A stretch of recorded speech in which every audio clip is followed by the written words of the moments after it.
One more song. One more song. One more song. You sure? You sure? This is loud. You can sure? hear this, right? My voice coming through. We're loud enough, right? Yeah. Yeah. Gene, we're good. Good. All right. One more song. Good to go. Good to go. Right. That fourth microphone over there. That's for our Elvis impersonator. Okay. I think. Oh. Say hi in your mic. Hello there, everybody. Testing 1, 2, 3. We got technical difficulties under control. Hello, everybody. All right. All right. Ready to go? I think so. Go ahead. You start the show, unless you want me to play some we can start. more music here or something. You're just able to hear my voice, right? I hope so. All right. As long as the voices are heard, we should be good to go. I appreciate everybody for sticking around. We took a little technical difficulties. I guess the biggest thing we started off was with a bad wire. Was that what the main thing? Something. I'm not sure. And from all that, we took this aboard. We had made spaghetti out of everything over here, and then basically it doesn't Delicious look like the way spaghetti. Yeah, it doesn't look like the way I plugged everything in. But as long as it's working, Gene's giving us the thumbs up, so it is recording. We are broadcasting here in the studio. This is the Gentleman Grochowski Show, and this is Let Them Eat Chocolate, everybody. Welcome everybody. Alongside of me, as always, Rich Munnich and Partee. Wesley, Partee, how do you feel, my friend? I feel good. Yes. And then Rich hit the controls with all the electrical things. Rich put everything together. I did the best I can just to plug it in. And Rich unplugged it and put it back together. So, Rich... Rich is the one that made it all possible. So everyone thank Rich right here. Yeah, I guess. Yeah, I guess. Man, yes. So the good thing about it is we are here, and we got some great guests coming up in a bit. But first of all, Rich, driving in today. Yeah, what happened?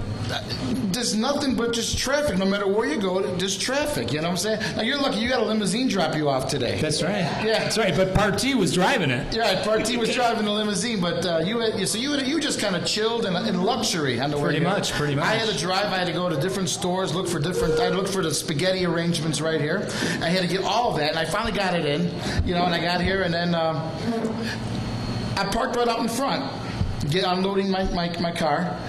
The CPD steps behind me and just stops there. Starts writing you a ticket? I thought he was going to write me a ticket. He just stops there. And I'm like, oh, geez, I got the cops behind me. I'm double parked right out there. The blinkers on. And I go up to him and go, how you doing, sir? He goes, you're parked where you ain't supposed to park. There you go. And did you move? Well, I did move, yes. But the thing is, he just like, I know where I'm not supposed to park. That's not a parking spot. But, right. But he still had to make the point of saying. You got to put your flashers on and open your trunk? I had the flashers on. I had the trunk open. Oh. But he still felt the need of saying, hey, you're not supposed to park there. And I know I'm not supposed to park there. But he still felt the need to let me know that I wasn't supposed to park there. Well, you're not supposed to park there. That's what I said. I said, okay, I'll move it right away. He goes, hurry up. Guy's got a chip on his shoulder. That could be. If I would have known better, I would have offered him some coffee or something like that. Or Coffee a donut or something here. Should have offered him some kerfuffles. You got the box of kerfuffles in your car, don't you? Kerfuffles, yes. Those are the best things when they're skinned properly. Yeah, skinned kerfuffles. Yeah. Skinned properly. Did you get the ones that are pre-peeled or the ones you got to peel yourself? You know what? I always get someone prepared for me, so I don't know the exact ingredients. Procedure. Yeah, the procedure, ingredients. Yeah. But I do the best I can as long as someone else is preparing them for me. There you go. Now, Partee? You guys are making me hungry. Oh, my, well, you're in the right spot. You're in the right spot. If you're hungry, you know where to go. Try the German 20 chocolate feet to your cake. right, huh? Try the German chocolate cake. Oh, that was good. That's good stuff. And then last Saturday we had the thing that started with an S but had a T sound. S. It started with a T and had an S. Gelato? What did we have last Saturday? Gelato. Is that what it was called? Yeah, it starts with an S and ends with a T. It was spelled funny. Yeah. I saw it. It was a great piece of cake. I loved it. Oh, okay. Tiramisu. That's what it was. It was tiramisu. I'm looking at it. It's like tsunami. It started with a T and had an S in there, and I didn't know what was. Or it started with an S. Spaghetti? Right there. And we spent about a half hour overtime trying to put it together. Arranging our bowl of spaghetti. Yeah, now Partee, look at the new hairdo. Look at everyone's Partees. Styling and profiling. How about you got a new hairdo for today. See, what I've been doing lately, folks, I've been styling and keeping a low profile. Yes. Yeah. Now, unfortunately, this is all I get. I don't know. This is like whistling past the graveyard, I guess. Rich, Don't you got a little quit? Everyone's got I some got a little good- growth action going. Yeah, here. more than I can afford. Yeah, Or even yeah. grow if I. It costs me a lot more to Is it perform. okay if I just look out the window during your show? Yeah, if you want to just wave to people. Yeah. All right, come on in. What you got me is that Come on in. I'm looking at you, and then you're looking there, and then it's like, whoop, whoop, whoop. We should be looking there towards the audience. Cortez, everybody. How are you? Hey. Yeah. So anyways, that was my driving in. Now, you drove in complete luxury, Yes. No, I rode in complete luxury. courtesy of Partee. Partee, yeah. Now, Partee, how long would it take for you to get that hair done like that? You know what? It took about 30 minutes. That's it? Yep, that's all. I wish I could do that. 30 minutes, no longer. But the good thing about me A lot is, shorter, too. if there's anything wrong with my jeans, growing hair is not one of them. Do you Yeah. want to plug the barber shop or Yeah. go ahead? Yeah, you Go ahead, gotta plug the barber shop. You gotta call my main man. They call him Big Cuz. Big Cuz keeps Partee looking on point. So what you gotta do is give him a call. Just call Partee, and he'll get you the address. Don't worry about it. Don't worry about it. 9. Driving. Who's driving? Thank you, Big Cuz. I'm getting a signal from my wife. Driving.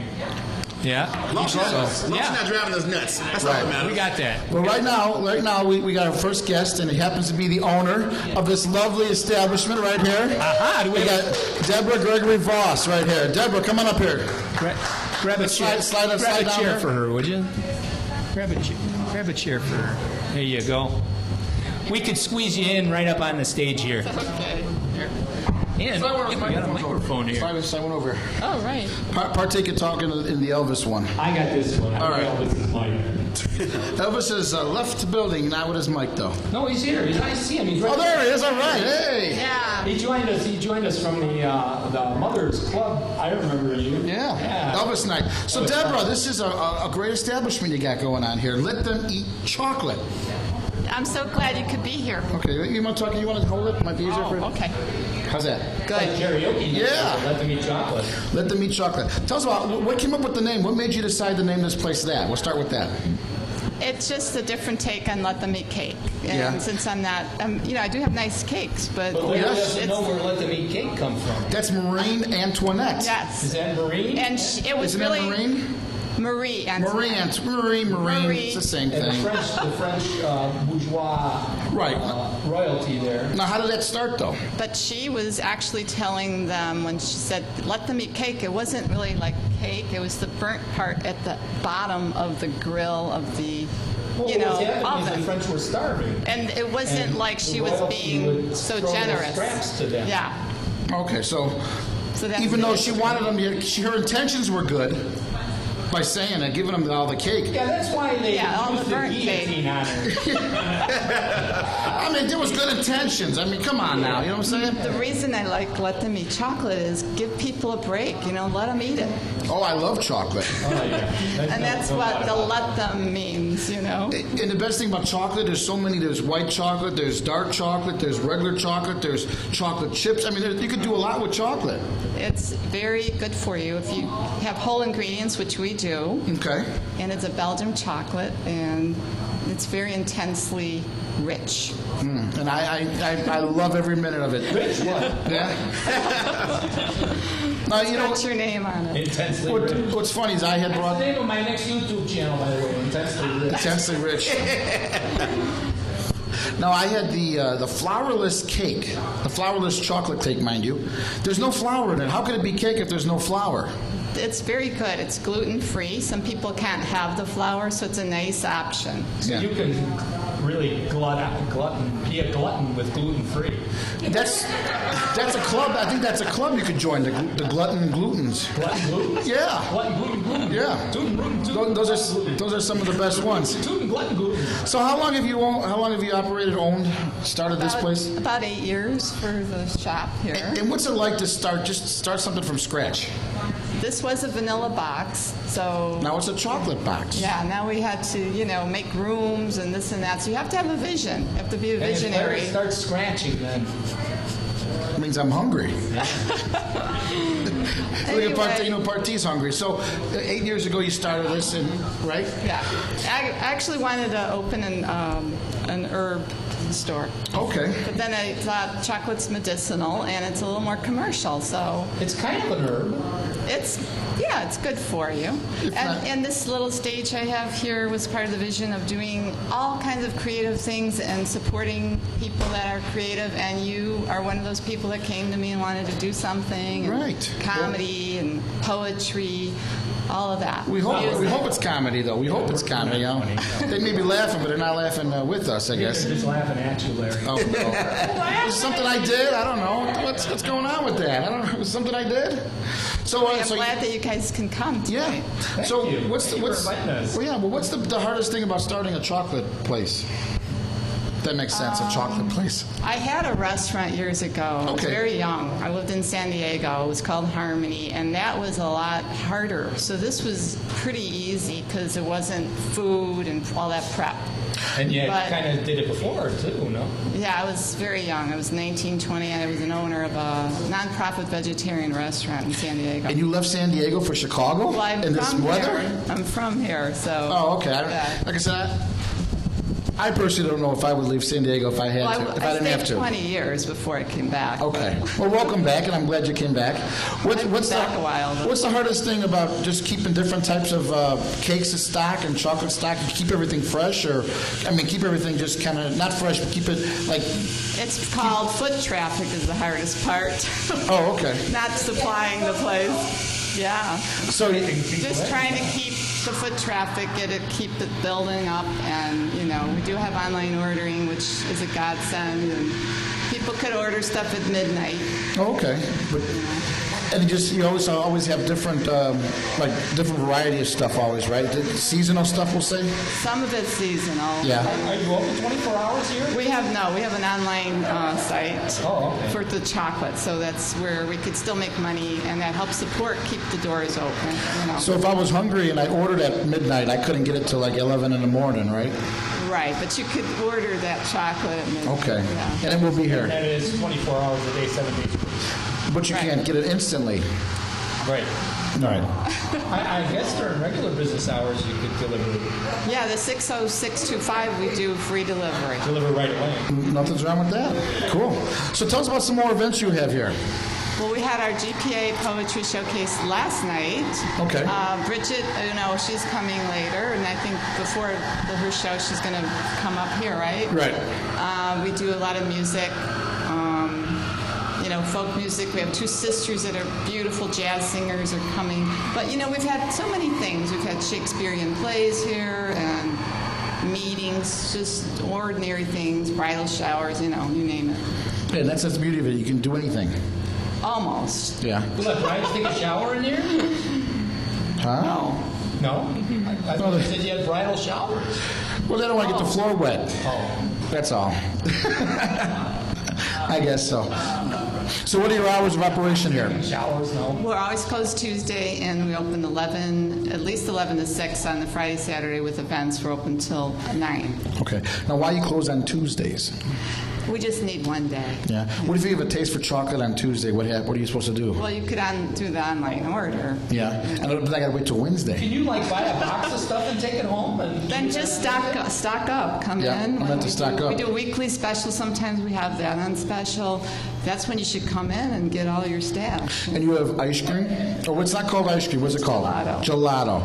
The main thing about everything here is it's all whole ingredients. Our mission statement is not to put BHT or waxes in the chocolate and all that. So never put the wax in the chocolate. Yeah, or any of the additives that are put the not lime natural. In the coconut? You put the lime in the coconut? If it's booze. Oh, okay. All right, cool. And again, your website is? Oh, www.letscoco.com. I like it. Coco.com. Yeah. Yeah. All right. And then you do feel like dancing. When a little bit. Maybe we get that song on file, Rich, or we could hear that. What song is that? Put the lime in the coconut. Baby!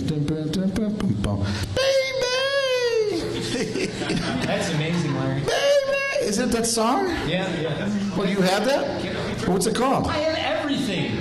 Well, let's hear it then. I bet by the time we're done with this, you can't have that song up ready to go. I bet you. Which doctor is which? That's what I want to know. It's not called Witch Doctor. No. Okay, well, And we also have a very friendly staff, so people have always commented on how friendly our staff is. oh, definitely very friendly, and they'll get you the coffee really quick. So, okay, well, thanks for stopping by, and thanks for having us here. And this is kind of our I would call it a soft opening for the TV show filming here. And Rich will have it ready, yes or no? Oh, yeah, you're feeding back, Larry. What are we doing here? I don't know. Okay, all right, everybody, let's hear it for Debra, everyone.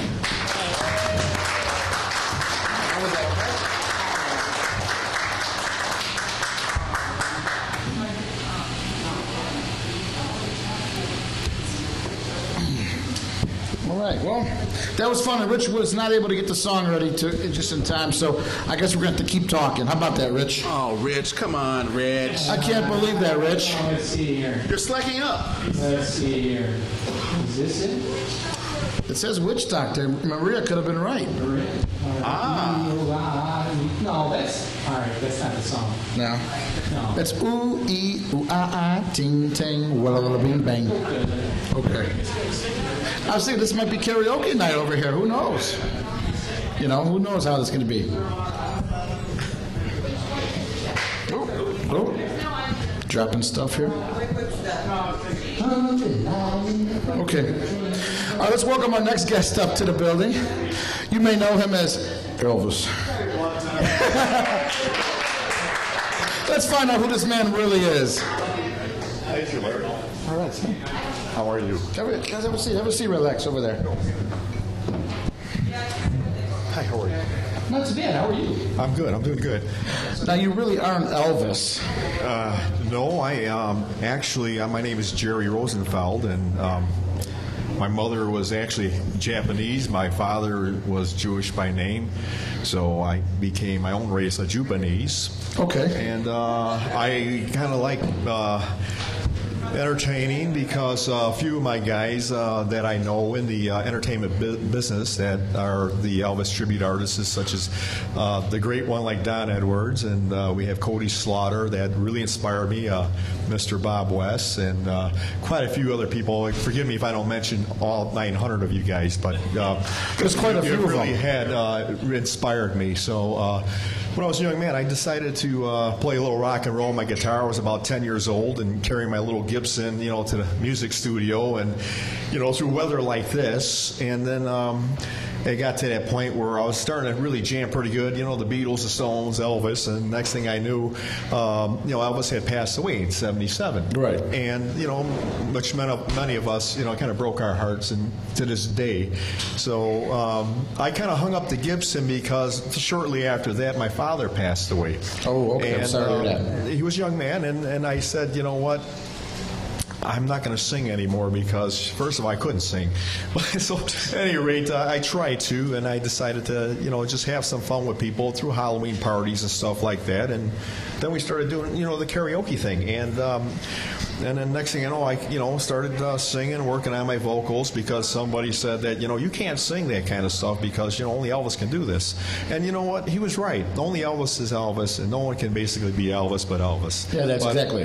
Me, I'm just honored that some people might be able to see a little part of me, bring out a little Elvis, and make people happy. And when I can see the smiles on the faces when we enter contests or we just sing songs, it makes me happy. It does me well just to see people smile. Because it's always a fun time with Elvis. It is. Yeah, no matter what the song is, just being around an Elvis impersonator, it's fun. How could it not be fun, right, everybody, right? Yeah, it is fun. And I got a chance to do a contest here, and I met Larry here at Mother's, and this gentleman here, Rich, is it? Rich, yeah. And we basically had some fun that night. It's a blast with a room full of Elvises. It was awesome because everybody there that loved Elvis. There's some people here that were there that night too that were having fun, and we rocked the house. I did come in second, and I didn't know hardly anybody there, and I got beat up by a guy that was like, maybe, not to put this in a bad way, maybe 4'2" or something. Does anybody know? This guy was he was good. He had the outfit on. He had it going on. He had the moves. He was out there singing and bopping and dancing and meeting people. And you know what? I gladly stepped down to let somebody else, have first, and no, not really, but no. No, I was really happy. The guy won a trip to Vegas, and that was one of my goals. But then I had to work hard at it, and I was just honored to be second. And then here I got to meet up with Larry, and we got to sing together and have some fun in the back room at Mother's. Yeah, we did karaoke. We enjoyed it. So if you want to elaborate a little bit more on that, Larry, you go ahead. It was interesting. Now I was sitting there at karaoke, and this guy came up to me and said, "You're such a good singer, man." And I said, "Yeah, you're not bad yourself." I told him, right? Something like that. Yeah. No, it wasn't really. Yeah. I was singing songs, he was singing songs, and then I went up to you and we started talking, and then we had a lot in common. We both liked Elvis. Oh, absolutely. But speaking of Elvis, what's the hardest thing about trying to be an Elvis impersonator? The hardest thing, basically, I would think is just trying to have the dynamics this man had, the aura that this man presented to people. When this gentleman, when he did a show, and I never once was able to make the show. I missed the last concert by $200. I got sold out, but I was only about maybe 19 years old at that time.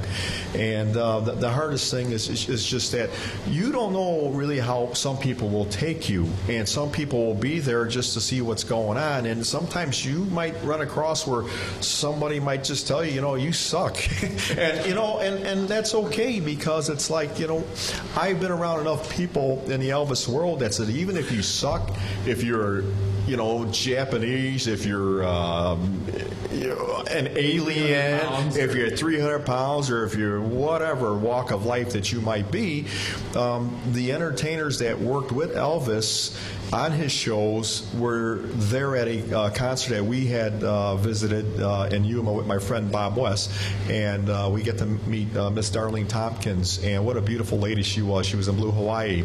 Okay. And she said that Elvis loved everybody that did his work and tried to imitate him. She said that Elvis would just enjoy the hell out of everybody, and with that just gave me the the gonads just to get up there and just, hey, Elvis made mistakes too, and it was so well accepted. He could do the worst mistakes on stage, and he was just so accepted at everything he did, and that's what made the man. And technically, to try to portray the hardest rock and roll artist there is, it's an honor to be able to do this, man. No, in today's world, everyone's fit and trim, and everyone's trying to go into the gym and looking past the mirror. What is it about the fat Elvis that we love? Oh, why is that? Why do we love that fat Elvis so much? I'm going to tell you what it is. It's just the humbleness. The humbleness. When the bigger you are, you just seem like just one of those type of big teddy bears. So you just want to just go up to and hug the guy, and that's just what it's about, because he just was so humble. The smile, the gentleness, the caring that this man had. I don't care, what era, if he did the 50s, the 60s, the 70s, and however he may look out like today, it was just the makeup of this man. His just personality was golden. Now, what are some funny stories maybe you could tell us about being an Elvis impersonator? Maybe not necessarily being on stage, but just looking like you do, walking around, or anyone come up to you and say something. It is funny. I dress this way sometimes just because I would like to try to get some business and do some shows for some people. And if they do like birthday parties or anniversaries and things like that, I like to get in there. And the funniest things are kind of like the stuff behind the scenes of stage. If you're doing a contest, you get to meet the guys out there, and you get to see the little quirks that they have. Oh my God, is my hair like this? Or is my sideburns right? And I patched this up over here. How does this look? And it's just a blast. I'm going to do this move, and all of a sudden the outfit actually does split. So there goes that outfit. Let's get rid of that one. Let's put on another outfit. And those are kind of the nifty things. You get to see the inside stories when you're working with the other artists. And the other thing is that I just think that the wonderful people out there that love the man makes everything to me, happy and funny and grateful, so. Yeah, it's wonderful, wonderful. Hey, Richard, any thoughting words? No, I'm good. Just that's it. You got Elvis. You're sitting next to Elvis. You have nothing to say? I'm nothing. I'm just being nice and quiet so that I'm getting preparing myself for him to sing here. Okay. I have. And you'll do a couple songs for us, maybe right now? Oh, we'll love to do that for you. Oh, cool. Do you have Rich peanut Wait, you guys butter ready to hear a little Elvis right there, huh? Elvis? Hey, you guys got peanut butter and banana sandwiches? Along with chocolate? Oh man, what a combination that would be. Peanut butter and Besides peanut butter and banana sandwiches, chocolate. No is peanut butter my up there? favorite. And Peanut butter truffles. that works right there. All right then. That works. Well, right let's take a quick break, and then you'll come up and you'll sing your song, right? Sounds great, man. Okay, cool. Thank you very much. All right, Elvis, everyone.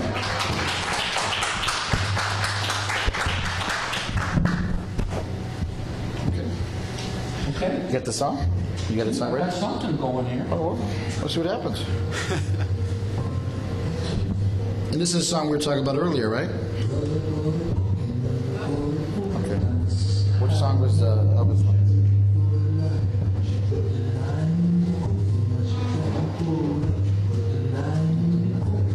This is Elvis. Mike. Put that over. Put that over there. Okay. What songs are you gonna sing? You know? What song is he going to sing? Yeah. List right. I knew I would find it.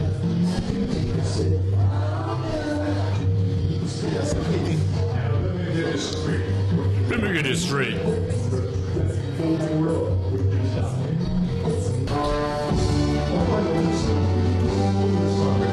Want to do this one, yeah?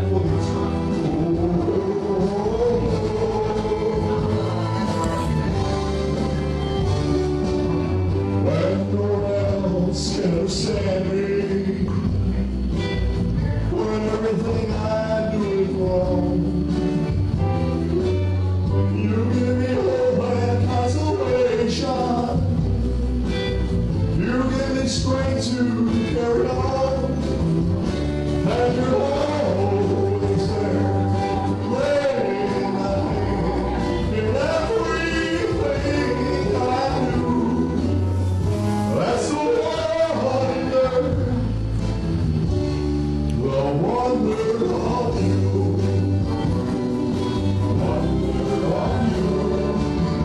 And the smile grows brighter.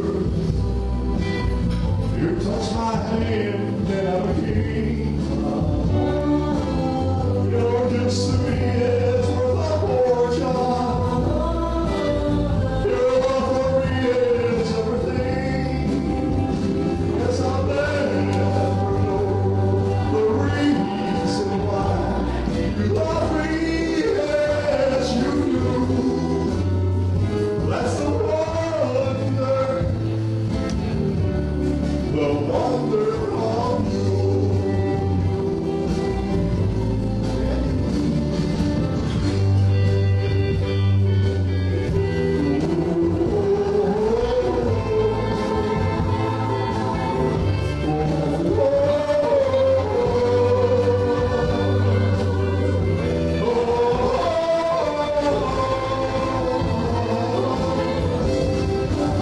I'll never know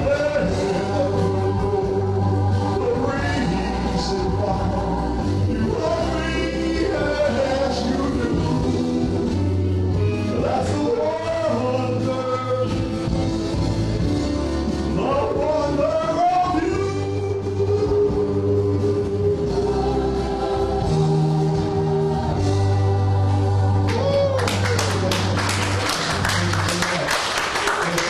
Get another one? Supposed to make Kentucky Rainbow. We'll do this one here. There we go. Kentucky Rainbow. Is that Slavic? Yep. Over there.